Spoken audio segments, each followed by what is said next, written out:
Hey everybody, welcome to Butchered Sports for this week's episode on Calcio soccer, football, and we have a special guest here today. Actually, this is the first time we recorded in person, but special guest Nicholas Zarilla. Welcome. Thank you. Thanks for having me. Yeah, thanks for being here. Tell everybody out there a little bit about yourself. So, I'm a Bayern and Manchester United fan. Going into my sophomore year of college, and I work at a jail. And of course, we have Master Patsy Zarilla, who is joining me as always. Thank you so much, Master Patsy. Thank you. Any opening words? Hopefully we do a little bit better than we did last time. And from what we saw in the comments, we did a pretty good job last time. It sounded like. Yeah, I just want to say thank you to Roberto from Bergamo, from Italy, all the way from Italy. We're all Italian. I have Italian heritage, but we live here in the United States. But thank you so much for interacting and commenting. We're really excited to see how Atalanta does this year, and rooting for your team, rooting for you to do really well. We have our own interests, as you can see, and as Master Patsy will show you his own interest, but. My inner. Yeah, but nothing but love for Atalanta as we go through. We're going to do 3 segments today. We're going to actually start off with a special segment on the Bundesliga, and in honor of the Bundesliga, we have a few brews that we are sampling here today. I'm working on the Hacker Shore, and I probably hacked that pronunciation, but it's an original Oktoberfest Amber Marzen, and it's a pretty warm day here today, so I'm enjoying this. Amber. I think Nick's. Same thing. You're drinking the same thing.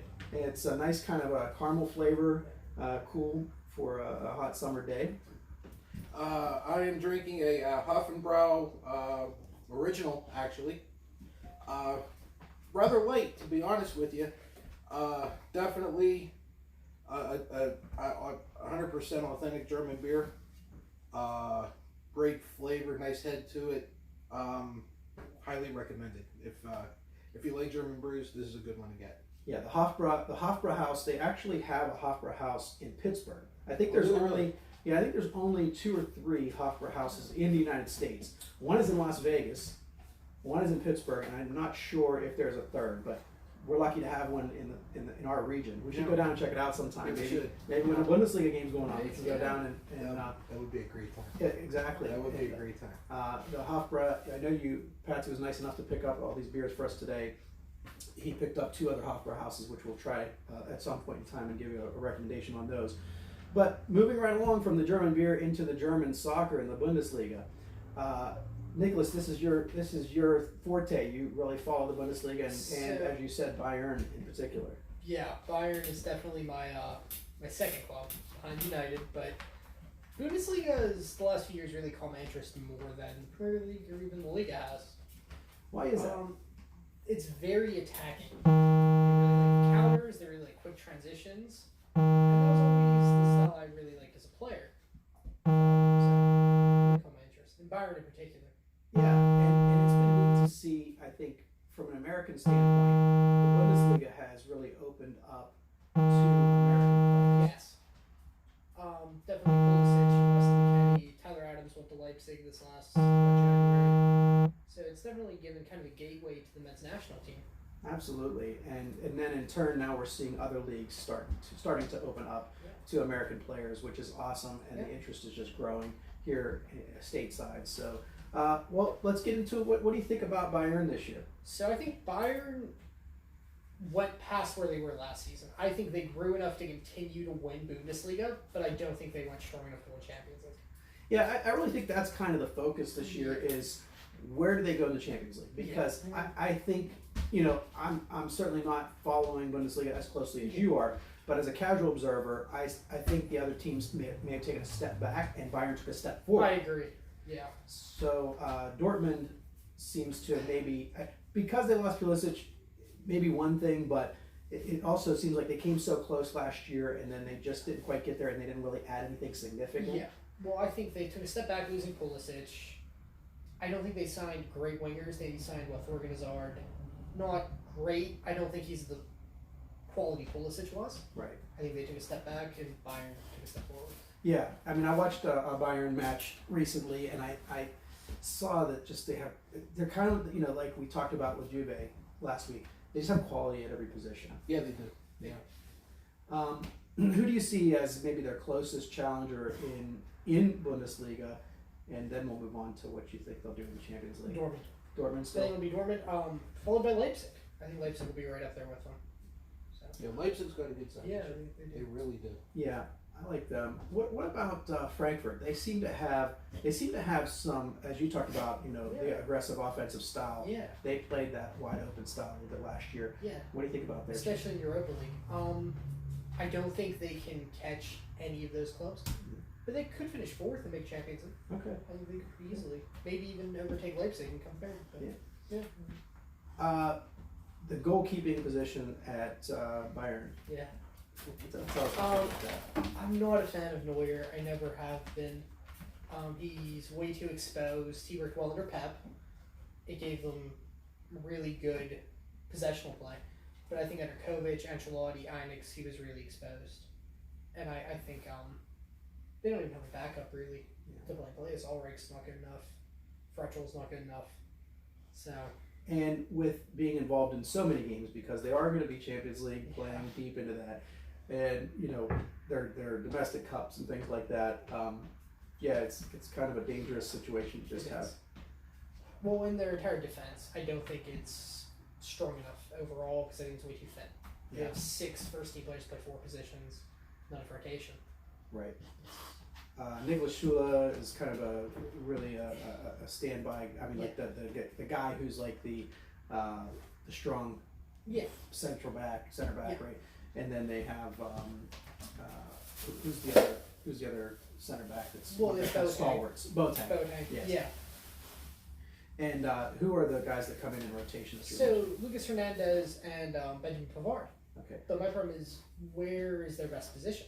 Because in their league play they played center back, but for the French national team in the World Cup they were a fullback. Right, and they both have the speed to play the fullback positions. And Pavard he's tall, but he's more lanky. Yes. Yeah. He's not quite the bruising style that's going to be able to not at center back. Win headers and things like that. And is Hernandez, was he a transfer? He was from Atletico. Cool. Yeah. So that's a big pickup. It was. Yeah. Master Patsy, any comments? Well, yeah, of course. We never did get a chance to really talk about it a little. Was the loan that they Coutinho. The Coutinho from my side, right? From Barca. Yeah. How do you think he's gonna fit in? And do you think he's gonna do anything? Is he gonna be an impact player? He could be. My problem is he's very similar to James. James went into form right at the start of Kovic and really struggled. You have Coutinho who has no confidence, is out of form, plays the same way, plays the same position. I don't think he'll do well. But do you think it was a good pickup for him? I mean, it's a loan, so it really didn't. If it was any manager but Kovic, yes. Oh, really? Under Kovic. No, just the style? Yeah. Watch. So, Jack, I think, wants to have some beer. Jack's our new pup here. So, when you were mentioning James, we talked about James Rodriguez last week. Yeah. And what do you think was the main problem with, I guess, him kind of thriving at Bayern? He can only play under one manager. He showed it at Real. He can only play under Ancelotti. He showed it at Bayern. He can only play under Ancelotti. So he isn't versatile enough to adapt his game to different managers. Yeah. And that's why I think Napoli's the best place for him to go. Right. If he would go to Napoli, he would have really, and he probably wanted to go there, but he wasn't really vocal about. And his agent did a lot of the work with that, and he ended up staying at Real. Yeah. So, any surprises? Maybe somebody slipping into the top 4 in Bundesliga that other people might not be expecting this year. Schalke is kind of always expected, but they always underachieve. Yeah. So I could see them. And their goalkeeper has the ability to kind of just really take control of games. Yeah, Sorman does. Yeah. Yeah. Probably Frankfurt. I could see them slipping in. That's probably about it. Augsburg probably isn't good enough. Yeah. See anything else with that? Any matchups you're looking at this weekend? Not really. No. I don't think any top clubs were playing Yeah. this weekend. Bayern I'll always watch, but And I think we have about 12 more days, 11 or 12 more days in the European transfer window. Any noise at all coming out of the Bundesliga in particular? well, Bayern were big on Sane until he got injured. Dortmund are done for the window. The other thing I really see is loan deals. Yeah. Coming in, no big transfers. I believe the club's kind of settled their business early, which is very German. They normally do things early in the window and settle it. Yeah. Well, I'm looking forward to watching the Bundesliga this year. I think that we see a lot of times young stars come through there, but Bayern still got their core of players. So I think you're spot on with your expectation about that. I think for the betting audience out there, the folks that like to bet, keep your eye on the Bundesliga because you'll see a significant separation from the top to the bottom. And if there's any teams that you can kind of count on getting a result, winning in week to week, against the lower tier teams, you probably can find that in the Bundesliga. You're not going to get great, you might have to put up 200 to win 100, or you might have to put up 150 to win $75 or something. But if you're willing to do that kind of thing and make some relatively easy money on those kind of bets, that's the league that you can maybe do that in. Another outside bet would be on Dortmund winning the league because of how close they were last year. Right. I don't think that's a bad bet at all. So make that prospect bet going forward. Check out the odds on that. Yeah. And you can throw a little bit of money on that and maybe make some money at the end of the year. Yeah. And let's turn our attention to the Champions League and what you think about Bayern's chances. You kind of preluded a little bit. No group stage draw yet. Right. So we're still waiting on that. I don't think they'll make it past quarterfinals. They didn't last year. They were around 16. I think Liverpool was I don't think they'll make past quarterfinals. They don't have a manager that has Champions League experience. The squad's not deep enough. They're going to struggle. Yeah, and I think that we talked about the goalkeeper situation. That could be a problem. He could be tired out by then. He likes to play aggressive style, and when you're exposed a little bit, those games can get away with you pretty quickly. So, I wouldn't mind a return to the days when you would see Bayern regularly in the quarterfinals or the finals of the Champions League. There was always their fans travel well. Yeah. There's a lot of excitement around it. Yeah, it's good way support. Yeah.